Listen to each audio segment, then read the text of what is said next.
Hi guys.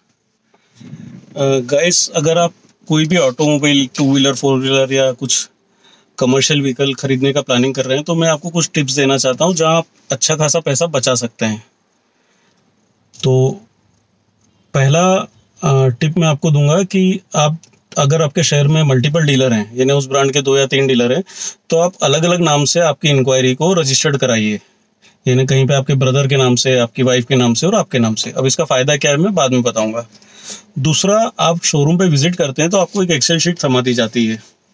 उस Excel sheet में एक शोरूम प्राइस लिखी होगी, आगे हैंडलिंग चार्जेस होंगे, इंश्योरेंस होगा, आरटीओ चार्जेस होंगे और ऑन रोड प्राइस होगी। ठीक है, आप अपना वेरिएंट पसंद करते हैं और ऑन रोड प्राइस देख के और फाइनल करते हैं, उस पे निगोशिएट करते हैं, वो बड़े अमाउंट पे निगोशिएट करते हैं। अब मैं आपको एक टिप देना चाह रहा हूँ कि आप बड़े अमाउंट पे अगर निगोशिएट कर रहे हैं, कोई बात नहीं, आप कर लीजिए बड़े अमाउंट पे। वो पहले कितना माइनस करते हैं, उसके बाद आप एक एक अमाउंट पे आइए, यानी एक एक हेड पे आइए। पहले आता है हैंडलिंग चार्जेस। अब आपको हैंडलिंग चार्जेस बिल्कुल नहीं देना है। हैंडलिंग चार्जेस, ये जो शब्द है, ये डीलर तो खुद ने बनाया हुआ है अपना मार्जिन और बढ़ाने के लिए ना। उसको गाड़ी बेच के तो कमीशन मिल रहा है, हैंडलिंग चार्जेस का सूखा सूखा पैसा उसके पॉकेट में आ रहा है। तो हैंडलिंग चार्जेस आपको बिल्कुल नहीं देना है, उस पर निगोशिएट करना है कि भाई साहब ये पैसा मैं आपको नहीं देने वाला हूँ। सेकंड आते हैं आरटीओ चार्जेस पे। RTO charges lump sum total amount लिखा रहता है 37,840 या 75,000 या वॉट एवर।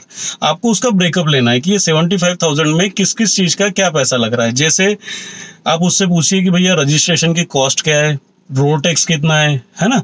जब आप उससे ये सब चीजें बात करेंगे कि मेरे को इस टोटल जो आपने आरटीओ चार्जेस लिखा है इसका ब्रेकअप चाहिए, तो पहले तो वो सबका पा जाएगा ना, हड़बड़ा जाएगा।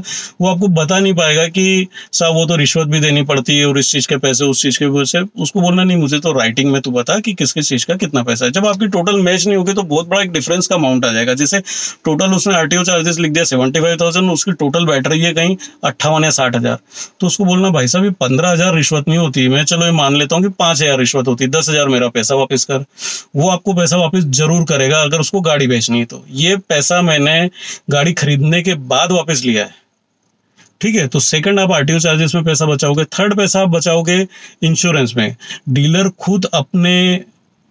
खुद एजेंसी लेके रखे होते हैं या अपने इंश्योरेंस वाले से इंश्योरेंस कराते हैं, जिसमें इंश्योरेंस का कमीशन होता है।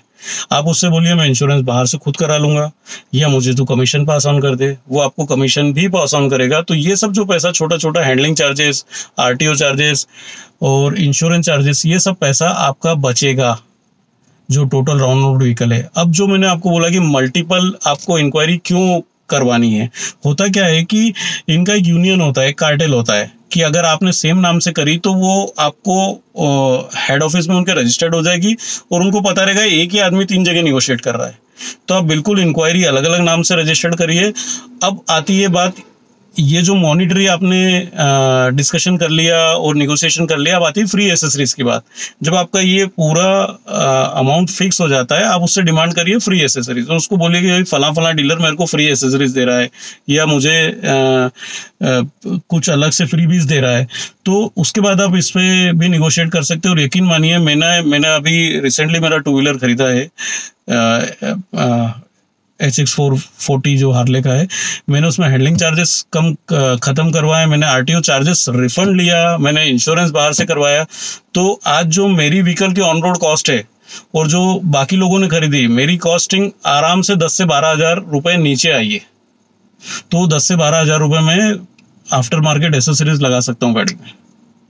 तो छोटी टिप से जरूर ध्यान रखिए, फायदा जरूर होगा।